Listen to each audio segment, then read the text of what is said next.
nosotros queremos construir el socialismo. Nos hemos declarado partidarios de los que luchan por la paz. Es sentido del momento histórico. Es cambiar. La teoría revolucionaria fundamental para la revolución, para el impulso revolucionario.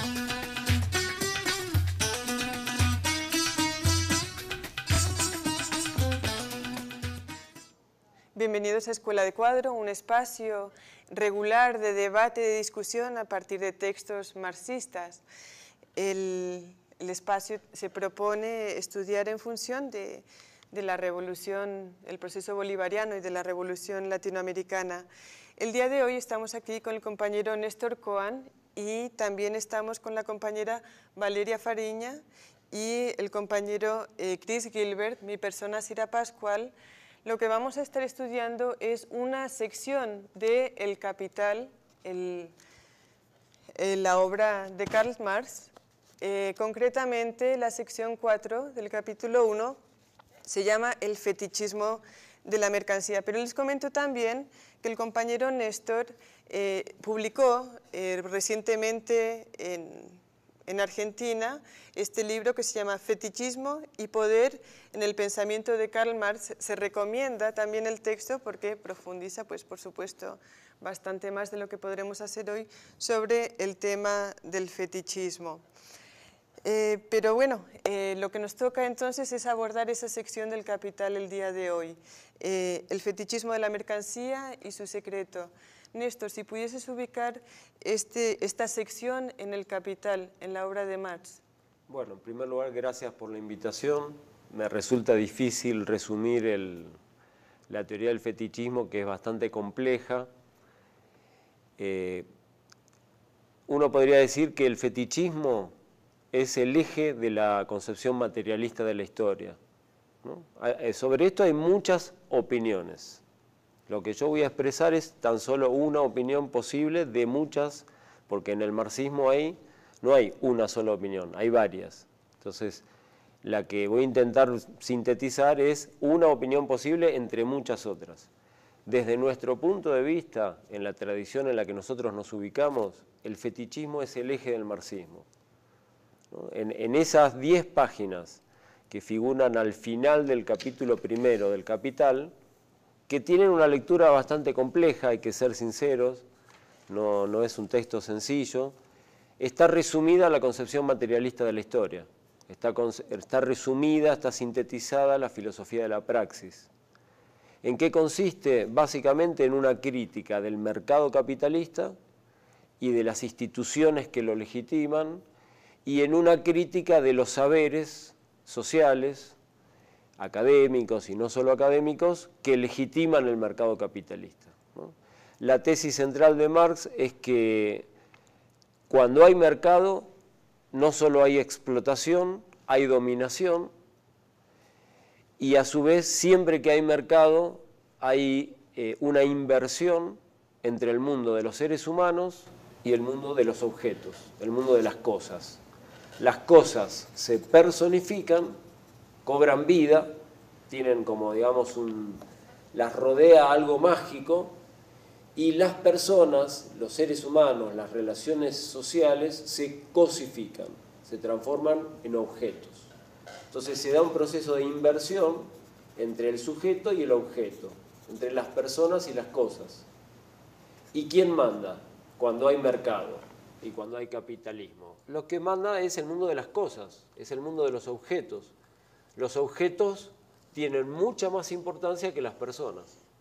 Y entre el mundo infinito de objetos, a Marx le interesa principalmente uno, el dinero. Que para él el dinero no es un objeto, sino es un conjunto de relaciones sociales.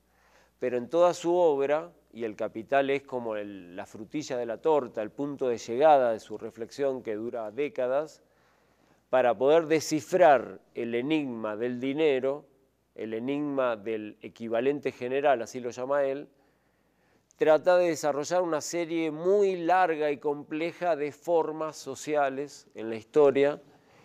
Dice, porque el dinero encierra un enigma. ¿Por qué el dinero vale más que la gente?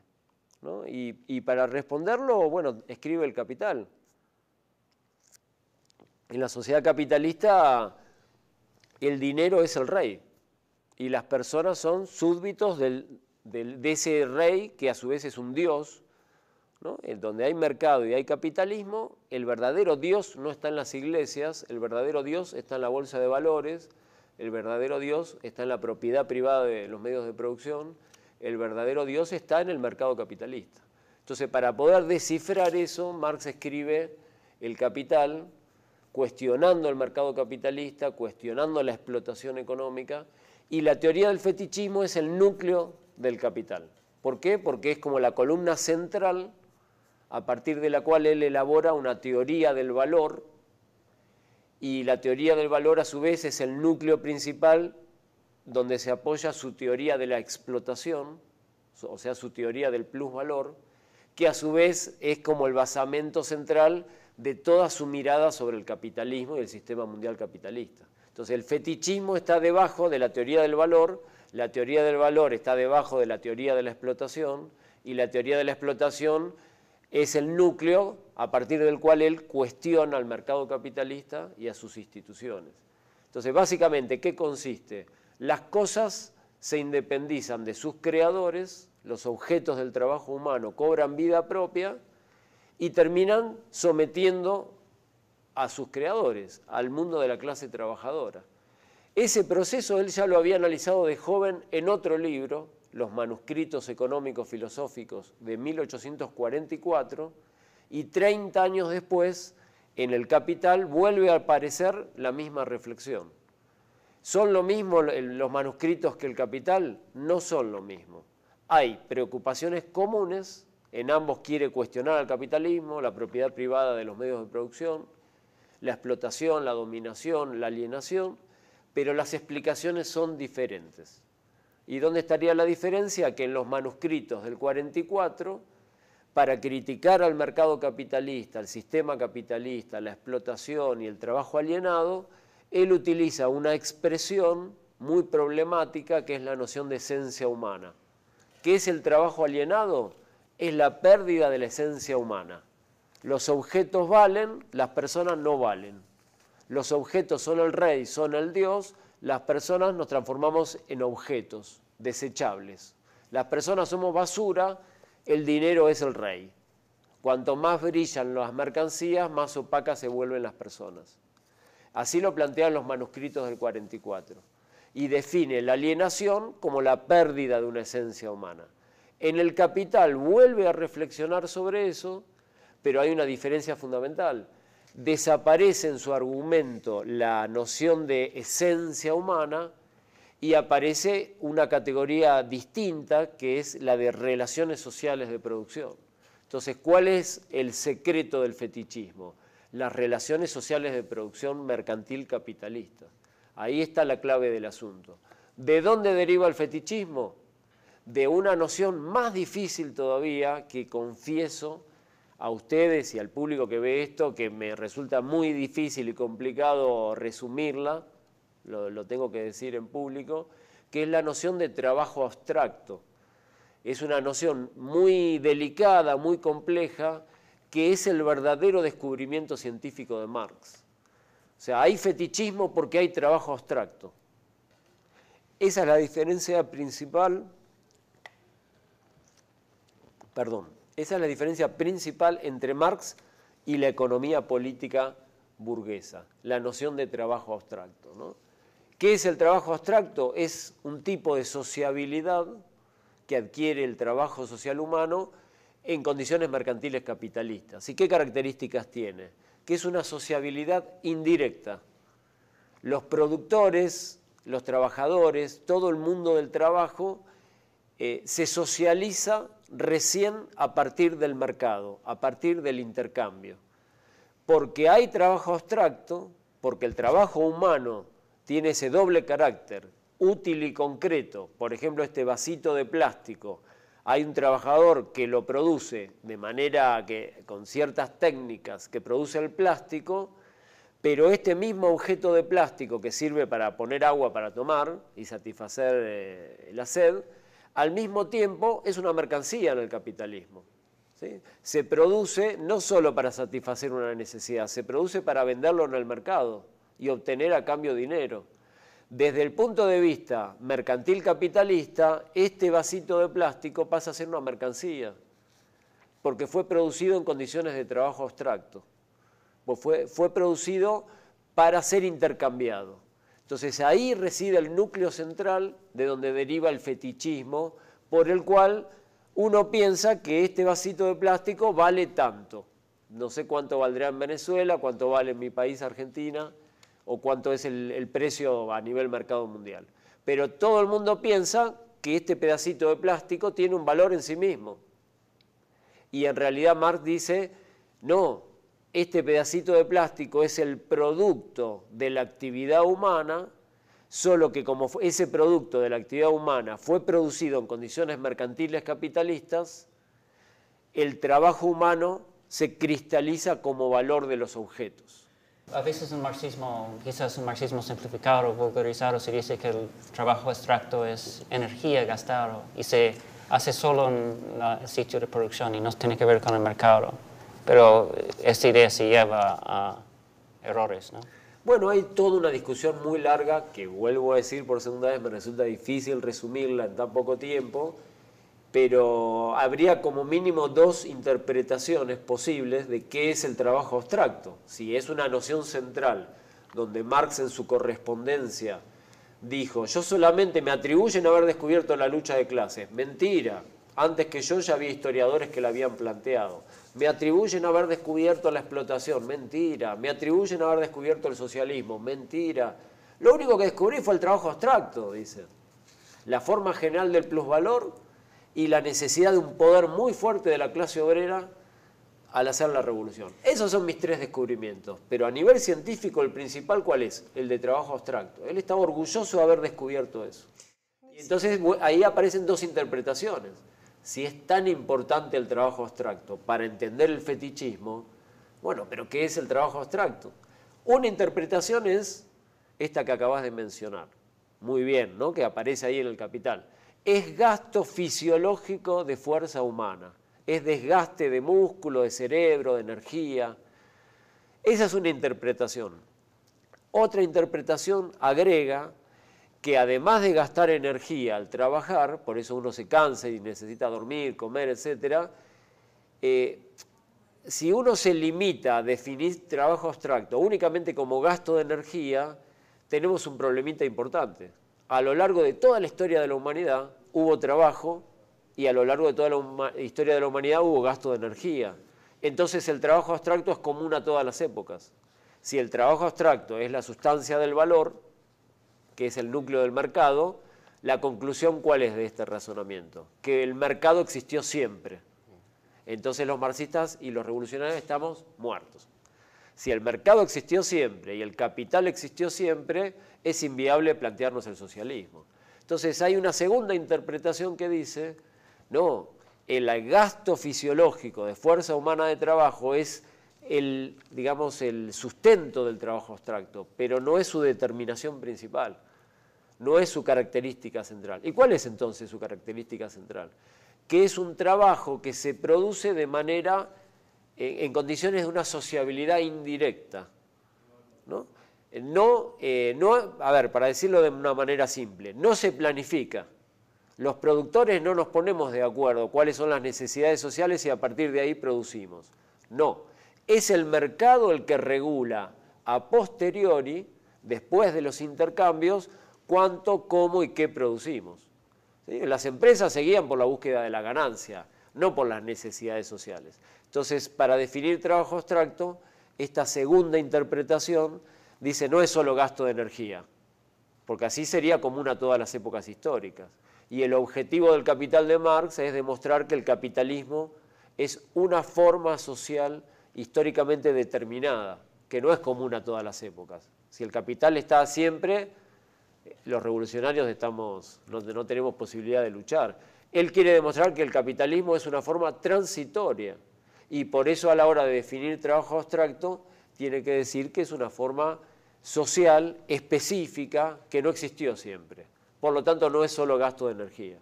Néstor, hemos llegado al final del segmento, pero yo quería traer una cita del texto para que bueno, se quede allí al aire y cuando retornemos la vayamos discutiendo. La cita dice así: lo misterioso de la forma mercantil consiste sencillamente, pues, en que la misma refleja ante los hombres el carácter social de su propio trabajo, como caracteres objetivos inherentes a los productos de trabajo, como propiedades sociales naturales de dichas cosas y por ende en que también refleja la relación social que media entre los productores y el trabajo global, como una relación social entre los objetos al margen de los productores. Bueno, dejamos esa cita al aire, estamos leyendo una sección de El Capital, el fetichismo de la mercancía. Cuando volvamos continuamos con más de esta discusión. Ya volvemos. Para el impulso revolucionario.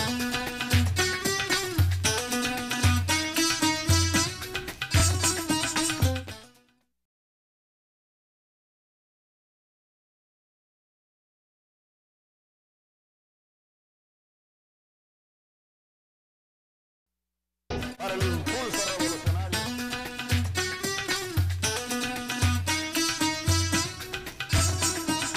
El fetichismo de la mercancía. En el capitalismo, las relaciones entre las personas se dan a través de las cosas. Se lanzan los productos de su trabajo al mercado y son intercambiados de acuerdo con la cantidad de trabajo que encierran. La tendencia es a tomar estos valores de cambio, que son en esencia relaciones sociales entre personas, como propiedades inherentes a las cosas. Se toman estas cualidades sociales como propiedades naturales, como poderes mágicos de las cosas. El efecto del fetichismo es aún más fuerte con el dinero, que se supone que tiene el maravilloso poder de compra como propiedad natural. El dinero es uno de los fetiches más potentes de nuestro tiempo. Una consecuencia del fetichismo de la mercancía o del dinero es borrar las relaciones entre las personas, relaciones interpersonales que terminan cosificadas como atributos mágicos y maravillosos de las cosas. Así las cosas se convierten en algo ajeno y hasta hostil a los seres humanos que las producen. El capitalismo es esencialmente irracional, porque las cosas terminan dominando a las personas, son autónomas de ellos, mientras que el socialismo plantea que los seres humanos pueden controlar las cosas, lo que se produce a través de la planificación. Estamos de vuelta con Escuela de Cuadros y estamos estudiando con el compañero Néstor Cohen una sección del Capital, el fetichismo de la mercancía y su secreto. Bueno, esta es la sección 4 en el Capital, pero es el único lugar donde aparece el tema del fetichismo en este libro. Y también otra pregunta, aquí estamos hablando del fetichismo de la mercancía, también aparece el fetichismo del capital, del dinero, que es una mercancía, pero una mercancía especial. Entonces, si nos puedes ubicar un poquito esas dos cuestiones. Bueno, mira, durante un tiempo largo, un señor en Francia que fue muy famoso en su época, llamado Louis Althusser, que su discípula latinoamericana fue y es muy famosa en nuestro continente, que es Marta Hanecker, que sostuvo, Louis Althusser, que la teoría del fetichismo era una incrustación en el capital externa que solamente aparecía al comienzo y que en realidad era como el recuerdo, la reminiscencia de los amores filosóficos juveniles de Marx, que en la madurez no juega ningún papel. Es más, él recomendaba pasarla por alto y leer el Capital desde más adelante, ni siquiera leerlo. Resulta que hoy en día creo que hay un consenso bastante grande entre los investigadores que han estudiado esta obra y han discutido que la teoría del fetichismo está en toda la obra del Capital, está en todos los tomos, porque el Capital tiene varios tomos. Entonces está al comienzo, en este parágrafo tan cortito y tan difícil al que le dedicamos este programa, pero también está en el tomo 3, en el capítulo 24 del tomo 3, donde Marx habla del interés bancario, ¿no?, que hoy en día rige al mundo, el tema del capital financiero.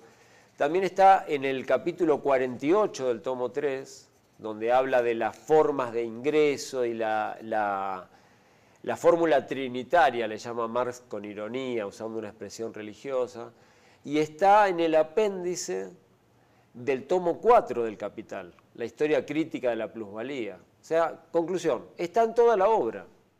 No tiene razón aquella escuela althuseriana que decía, no, solamente está al comienzo y es una incrustación filosófica dentro de una obra económica. Para nosotros no es así, está a lo largo de toda la obra. Entonces hay un fetichismo de la mercancía, pero hay un fetichismo del dinero, hay un fetichismo del capital, y hay la máxima expresión del fetichismo, dice Marx, es el interés bancario. La idea de que alguien pone 100 dólares, o 100 euros, o 100 bolívares, o 100 pesos, o 100 X en un banco, y al mes aparecen 110. Mágicamente creció como una plantita el dinero, ¿no? Solo, sin que nadie lo toque, sin que nadie haga nada, mágicamente el dinero crece solo, el capital se genera a sí mismo, ¿no? Se autoembaraza y genera vida de manera mágica. Bueno, Marx dice esa es la máxima expresión del fetichismo, y en el siglo XXI, donde estamos viviendo ahora, bastantes años después de Marx, eso se ha generalizado de una manera global, porque el dinero manda al mundo y el capital en su forma dineraria, en su forma financiera a su vez, genera la ilusión de que en sí mismo se autorreproduce, al margen incluso del trabajo humano, como si el dinero, y sobre todo el capital, el dinero desarrollado como capital, tuviera la capacidad de autogenerarse, independientemente de la clase obrera, independientemente de la actividad laboral de miles de millones de personas a lo largo de todo el planeta Tierra. Y en realidad, dice Marx, eso es fetichismo puro. El dinero no crece solo. Ese 10 que te dan a fin de mes, si depositas 100 y te dan 110, ese 10, ese plus, en realidad es producido por el trabajo humano. Es una parte del plusvalor, es una parte del dinero no pagado por los patrones a los trabajadores. Entonces, ese interés bancario que hoy rige el mundo, en realidad es producto de la explotación de la clase obrera, ¿no? Entonces, ¿dónde está la teoría del fetichismo en el capital? En toda la obra. ¿Esto tiene alguna influencia en la vida cotidiana o no? Y yo creo que sí, que tiene una influencia enorme para entender nuestro mundo cotidiano, ¿no? En Argentina, por ejemplo, en los noticieros a la noche, antes de dormir, aparecen periodistas que dicen: hoy el mercado estuvo tranquilo, hoy el mercado estuvo nervioso, hoy el mercado estuvo triste, ¿no? Un montón de características humanas atribuidas al movimiento de los capitales y del dinero, como si el dinero y el capital fueran personas. Como el dinero y el capital ni se enamoran, ni están tristes, ni están enojados, ni están tensos, ni están con problemas de estrés. No, eso es fetichismo puro. Pero en la vida cotidiana nos acostumbramos a pensar que los mercados decidieron que aumentó el precio de la leche o aumentó el precio del pan. Los mercados decidieron. El dinero solo y el capital solo funcionan al margen de la gente, ¿no? Y me parece que la obra del Capital desnuda, desarma y cuestiona duramente esa opinión repetida en el mundo de los grandes monopolios de la comunicación por las empresas periodísticas y en el mundo de la academia sustentada por los economistas, tanto los neoliberales como los keynesianos. Ambos son fetichistas. Los marxistas somos críticos no solo del neoliberalismo, también cuestionamos a los keynesianos. Para nosotros no hay un capitalismo bueno y un capitalismo malo. La gran conclusión política de la teoría del fetichismo es que todo capitalismo es basura. No hay un capitalismo bueno y un capitalismo malo, un capitalismo racional y un capitalismo salvaje. No, el capitalismo es capitalismo y lo que hay que luchar es contra todas las formas de capitalismo. Esa es la conclusión política de la teoría del fetichismo, ¿no? Néstor, yo quería, si nos permites, retomar un elemento que mencionabas anteriormente, y es que estamos estudiando un hecho histórico, ¿no?, que ocurre en un momento específico, en un modo de producción específico, en una sociedad de mercado. Mencionabas anteriormente que había sociedades previas con mercado, pero estamos hablando de una sociedad de mercado, una sociedad capitalista.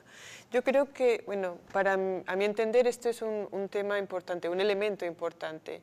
¿Profundizamos un poquito sobre eso? Sí. Mira, la tesis de Marx es que es verdad que existieron formas mercantiles anteriores al capitalismo, ¿sí?, pero eran marginales. por ejemplo, las comunidades aztecas, incas, mayas, por mencionar las grandes culturas y civilizaciones de nuestra América, antes que llegara el colonizador europeo, había formas de intercambio mercantil. Entonces, antes de que América Latina se incorporara al mercado mundial capitalista, de manera violenta y feroz, ya había formas de intercambio mercantil en la historia. Pregunta, ¿entonces el capitalismo existió siempre? No, porque esas formas de intercambio mercantil eran marginales. El grueso de la producción en formas precapitalistas estaba destinado a satisfacer las necesidades sociales.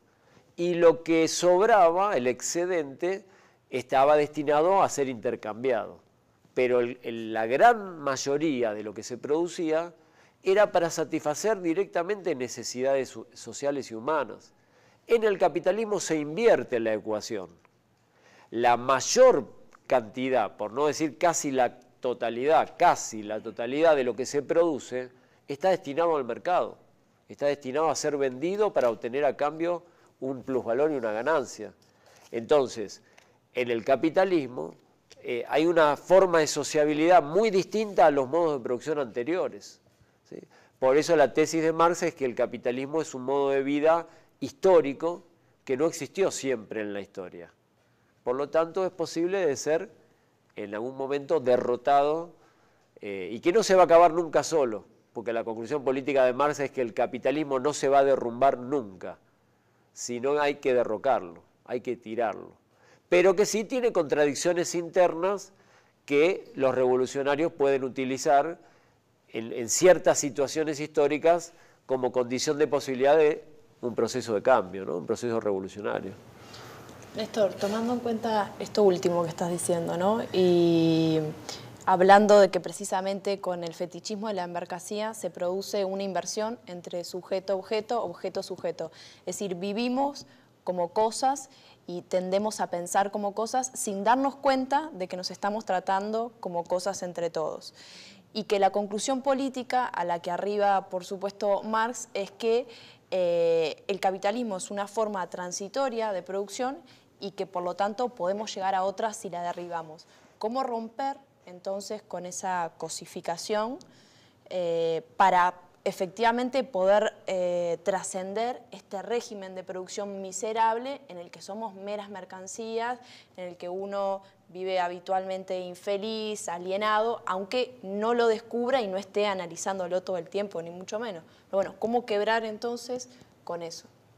Sí, mira, un ejemplo para reforzar lo que describiste como este modo de vida miserable, me lo dio un amigo que era arquitecto, me acuerdo, que no era marxista, ni revolucionario, ni socialista, pero me dijo, un día sorprendido y horrorizado, estoy trabajando en una empresa y a la hora de contabilizar las pérdidas, ¿no?, que tenían a fin de mes, decían tantas bolsas de cemento, tantas bolsas de cal, tantos ladrillos, tantas vigas de hierro, tantos obreros muertos, tantos cables, y ponían en la columna de las pérdidas de objetos la muerte de un obrero, ¿no?, que es un albañil que se cae de una escalera. Y él, sin ser marxista ni revolucionario, decía, estoy horrorizado, ¿cómo van a poner a las personas en el mismo rango que los objetos? Es que todo el capitalismo funciona así. En el capitalismo todos somos materia intercambiable, somos basura desechable, somos objetos. Aunque la propaganda te diga, esta empresa trabaja para su bienestar, no, esta empresa trabaja para, primero no trabaja, explota trabajo ajeno para obtener ganancias. Y las personas somos objetos para los capitalistas, nos han usado como objetos toda la vida, nos han humillado toda la vida. Y no es que hay un capitalista malo, el sistema capitalista funciona así, ¿no? ¿Cómo terminar con esta basura? Bueno, Marx es muy radical en este punto. Él dice, la única manera de terminar con el fetichismo no es escribiendo un muy buen libro, aunque él escribió un muy buen libro. Yo me animaría a decir, la única manera de terminar con el fetichismo tampoco es haciendo un buen programa de marxismo, tampoco es haciendo una buena cátedra Che Guevara de marxismo, no. La única manera de terminar con el fetichismo es un proceso revolucionario. Esa es la conclusión de Marx, que no implica desconocer la importancia de los libros, la importancia de una cátedra, la importancia de un programa, pero la única manera posible es haciendo un cambio en los fundamentos del fetichismo. porque el fetichismo no es un error. Eso fue una grave equivocación en muchos compañeros marxistas, bien intencionados, buena gente, pero que a mi modo de ver no habían comprendido a fondo esta obra. Pensar que el fetichismo es simplemente un fenómeno ilusorio, ideológico, un error sistemático, que si lo explicamos bien, lo superamos. No, esa sería una mirada muy ingenua, previa a Marx, típica de los ilustrados del siglo XVIII europeo, donde con una buena explicación supero la ignorancia del pueblo, ¿no? Entonces, los científicos, una minoría ilustrada, le explica al pueblo ignorante cómo funcionan las cosas, y a partir de esa explicación se acabó el fetichismo. Marx se mata de risa, dice, no pensamos de esa manera, una buena explicación no supera el fetichismo. Bueno, entonces la pregunta de Valeria, ¿y cómo se supera? Con un proceso revolucionario. Porque si no terminamos con los fundamentos sociales del fetichismo, el fetichismo se reproduce. Ahora, una vez que, supongamos, en un país se logra derribar al capitalismo, derrotar a la policía y al ejército, invaden los norteamericanos a los marines, también los derrotamos, y empezamos a construir la transición al socialismo, ¿se acabó el fetichismo? No, ahí sigue la pelea, porque el fetichismo no deriva únicamente de un fenómeno ilusorio, está en los fundamentos de los vínculos sociales. Entonces, ¿cómo terminar? Bueno, el Che Guevara tenía una hipótesis que mucha otra gente la ha suscrito y yo también la suscribo, ¿no? Que decía, la única manera de poder terminar con el fetichismo en la transición al socialismo es planificando toda la producción social, y ahí viene otra discusión que no tenemos tiempo de abordarla en el programa, cómo se planifica y quién dirige. 3 ingenieros, 3 tecnócratas que saben mucha matemática, o el pueblo trabajador como sujeto colectivo. Bueno, yo creo que no puede haber una buena planificación socialista sin un protagonismo popular, ¿no? Pero en la transición al socialismo, la única manera de terminar con el fetichismo es a través de la planificación. Y Marx en este parágrafo utiliza la expresión planificar. Da como ejemplos históricos, dice, ¿cómo sería un hombre aislado en una isla? ¿Qué pasaría en la Edad Media? ¿Qué pasaría en una comunidad rural? Y da como hipótesis, ¿no? Dice, y en el futuro, supongamos que no hubiera más capitalismo. Y él lo da como una hipótesis imaginativa, donde la sociedad nos vincularíamos no a través de la violencia ni de la propiedad privada, sino a través de una asociación libre de personas. ¿Habría fetichismo o no? Él dice, si las personas libremente asociadas, los productores y productoras libremente asociados, pudiéramos regular a través de la planificación y no a través del dinero y el mercado nuestros vínculos sociales, recién ahí se podría superar el fetichismo. Entonces, el propio Marx es el que sienta las bases de la planificación socialista como un camino posible para superar el fetichismo. Lo que pasa es que después de todas las experiencias que vivimos en el siglo XX, la discusión que queda abierta es ¿y qué tipo de planificación? ¿Democrática y participativa o tecnocrática y burocrática? Bueno, nosotros creemos que la salida para Venezuela, para Cuba y para todos los que querramos en algún momento intentar superar el muro del capital es la planificación socialista, participativa y democrática. Pero nunca a través del mercado. Pretender ir al socialismo de la mano del mercado es suicidarnos. Yo creo que esa es la gran conclusión política de la teoría del fetichismo, ¿no? En mi opinión. Bien, continuaremos la discusión en el próximo y último segmento. Ya volvemos con más de Escuela de Cuadros. No se vayan. Para el impulso revolucionario.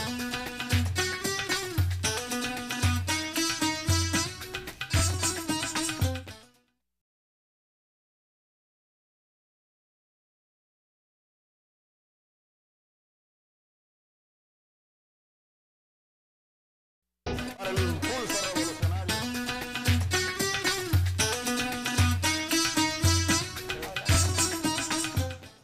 Seguimos en Escuela de Cuadros. Estamos trabajando fetichismo de la mercancía en el tomo 1 del Capital con el compañero Néstor Kogan.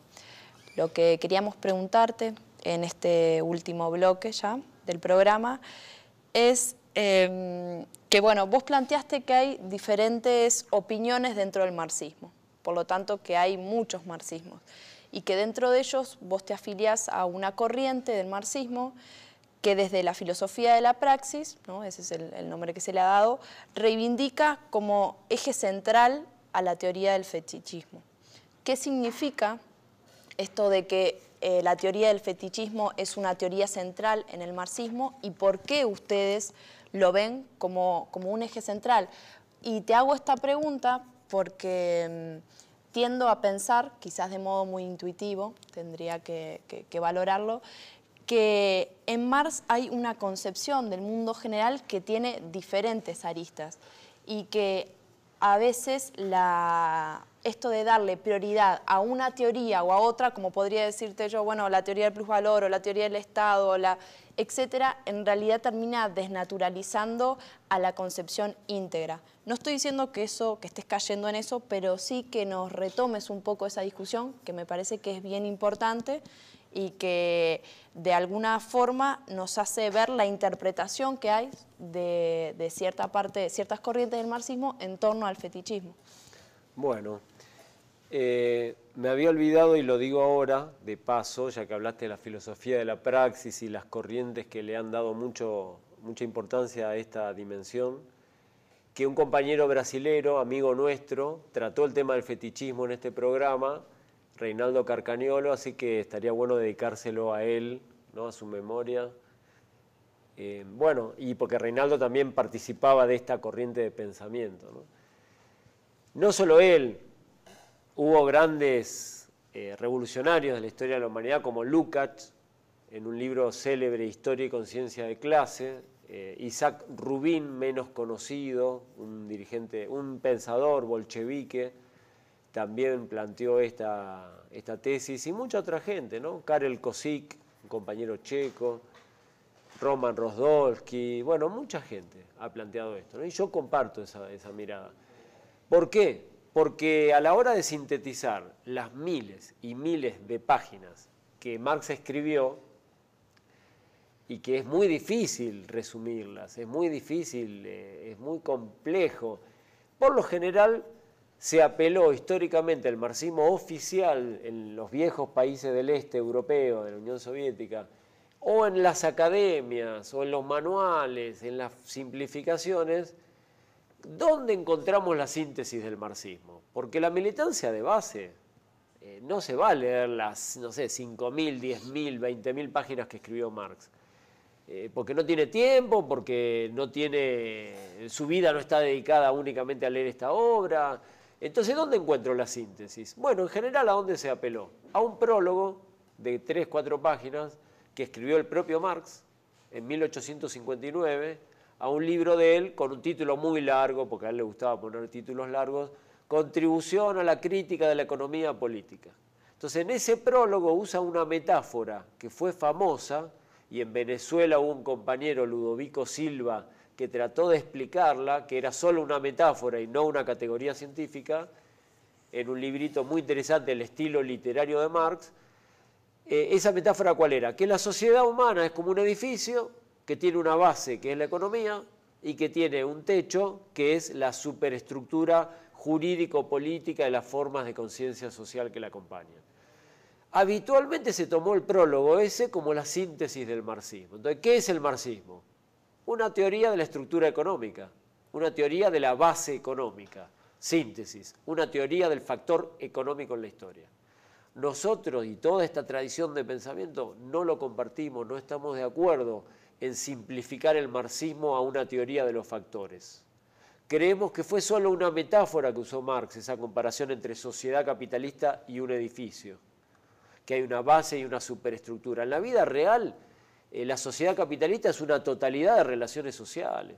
Entonces, si tuviéramos que apelar a un texto para encontrar la síntesis, donde a un compañero joven, a una compañera que recién se integra a las filas revolucionarias, bueno, te sugiero leer esto, ¿por dónde empezar? Habitualmente se ha dicho, aunque es más complejo y más difícil de leer, este pasaje al que ustedes le han dedicado este programa, el fetichismo y la mercancía y su secreto, ahí está el núcleo de toda la concepción marxista. donde acá no aparece ninguna metáfora edilicia. El capitalismo es un conjunto de relaciones sociales muy complejas, contradictorias, antagónicas, y que no se dejan descubrir fácilmente. Ese es el problema. Porque en la teoría del fetichismo Marx tira la hipótesis de que en la modernidad capitalista hay mucha más dificultad, más opacidad para poder comprender cómo funciona la sociedad que en formas sociales anteriores. Mientras que en el manifiesto comunista le había tirado la hipótesis inversa. En toda la historia previa todo era oscuro hasta que vino el capitalismo y se aclaró. Ahora vemos claramente cómo es la explotación. En el fetichismo la mercancía invierte su propia opinión. ¿Y por qué lo hizo? Y bueno, porque este libro él lo escribe después de las derrotas de las insurrecciones de 1848 en Europa. Es un libro escrito en un periodo no de auge, no de optimismo histórico, como cuando escribe el manifiesto comunista, sino en un periodo de reflujo. Entonces, en ese contexto se entiende que Marx opinara que comprender el fundamento del mercado capitalista no es tan sencillo. Hay un montón de opacidades, de velos, de dificultades. Si uno tuviera que explicar cómo funciona la bolsa de valores, o cómo funciona el riesgo país, o la burbuja financiera, no es sencillo de explicar. Porque el capitalismo no se deja ver a primera vista. Por eso hace falta la teoría crítica, por eso hace falta un movimiento revolucionario, ¿no? Entonces, ¿por qué el fetichismo es la síntesis? Porque en el fetichismo Marx da en el núcleo, en el corazón del mercado capitalista. Y de una manera mucho más compleja que en el prólogo ese del 59, con la imagen sencilla de comprender, pero que no responde al espíritu de toda la obra de Marx, base superestructura. Para terminar, ¿qué se deduce de esa explicación? Una visión economicista, donde la clave de todo está en el factor económico. ¿Qué se deduce de esta otra mirada? Una mirada más compleja, donde el cambio social pasa por la lucha política, por la lucha económica, por la lucha cultural, porque el capitalismo nos domina en todos los planos. Entonces la clave no está únicamente en el factor económico. En primer lugar, porque no hay un factor económico. Hay relaciones sociales y nuestra pelea se tiene que dar en todos los planos. Entonces la lectura de la filosofía de la praxis es una lectura crítica del economicismo. Néstor, tú escribiste, yo creo que es uno de tus primeros libros, es Marx y su tercer mundo. Y me gustaría preguntarte si hay un vínculo importante entre la teoría del fetichismo de Marx y la crítica al eurocentrismo. Bueno, sí, supongo que me resulta difícil, ¿no? Pero supongo que hay un vínculo, porque en las miradas más eurocéntricas sobre Marx, que en general construyen una caricatura donde Marx es un apologista ingenuo del Imperio Británico, así se ha dicho en Argentina, incluso un filósofo mediático que en Argentina sale por la televisión, muy popular, dice que Marx es un pensador del Imperio Británico, porque en algún momento dice, bueno, el avance británico sobre la India es cuestionable en el terreno ético, pero de última va a traer progreso. Entonces, una mirada muy eurocéntrica, dicen así, que Marx no entendió América Latina. En esa mirada eurocéntrica, aparentemente Marx sería un apologista de la modernidad europea. Crítico, pero demasiado admirador de la modernidad europea. En cambio, en esta otra lectura, para nosotros Marx es un pensador que es muy útil para pensar las revoluciones del tercer mundo, de la periferia, donde la clave no está en la modernidad europea. Los marxistas somos críticos de los posmodernos, pero también somos críticos de la modernidad, de ambas corrientes. ¿Y dónde está la crítica de la modernidad? En la teoría del fetichismo, donde Marx dice hay muchos más velos ideológicos y más teología en el mercado capitalista contemporáneo que en una catedral gótica de la Edad Media. ¿Dónde hay más fetichismo? En el mercado capitalista, más que en una catedral gótica. Ahí hay una crítica de la modernidad, ¿no? Y nos permite a la gente que participa del proceso revolucionario del tercer mundo ser críticos de la modernidad europea sin por eso abandonar los avances que esa modernidad. O sea, tener una mirada dialéctica de la modernidad y no ser ingenuos apologistas. La revolución socialista no viene a perfeccionar la modernidad europea, viene a cuestionarla. Bien, Néstor, desafortunadamente hemos llegado al final del programa. A todos los compañeros y compañeras que nos escuchan, que nos ven por televisión, les convocamos a leer esta sección del Capital. Néstor nos prevenía antes de abordar el programa que con tan poquito tiempo realmente pues es difícil entrar en este tema.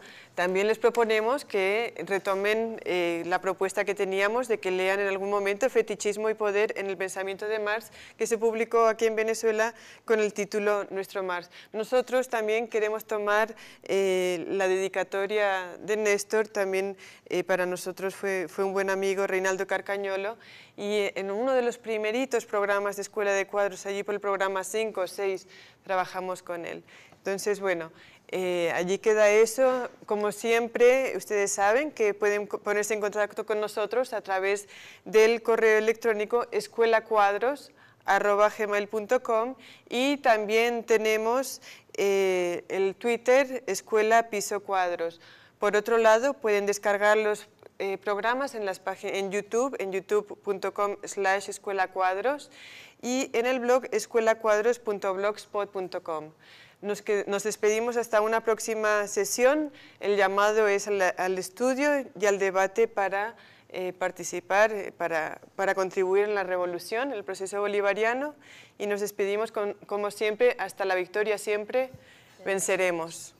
Revolucionario fundamental para la revolución, para el